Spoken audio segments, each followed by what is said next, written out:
मैं रईस आज़म हैदी कोलकाता इंडिया से आपके सामने दो कथा हज़ल का पेश कर रहा हूँ। समाअत फरमाएंगे कि खटमल से मेरे घर का बहुत प्यार था मुझे, खटमल से मेरे घर का बहुत प्यार था मुझे। कल रात उसने काटा ये उसका जुनून था, कल रात उसने काटा ये उसका जुनून था। मैं कैसे मार देता भला उस गरीब को, मैं कैसे मार देता भला उस गरीब को। उसकी रगों में देखा तो मेरा ही खून था, उसकी रगों में देखा तो मेरा ही खून था। दूसरा पता पेश खिदमत है। बहुत दुबली पतली है कमसिन बेचारी, बहुत दुबली पतली है कमसिन बेचारी।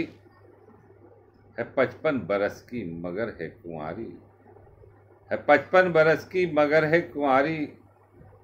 कोई ढूंढ कर ला दे उसका भी जोड़ा, कोई ढूंढ कर ला दे उसका भी जोड़ा।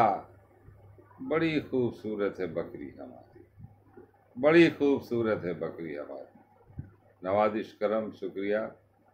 इस वीडियो को ज़्यादा से ज़्यादा लाइक करें, शेयर करें, सब्सक्राइब करें। आपसे यही गुजारिश है। फिर मुलाकात होगी।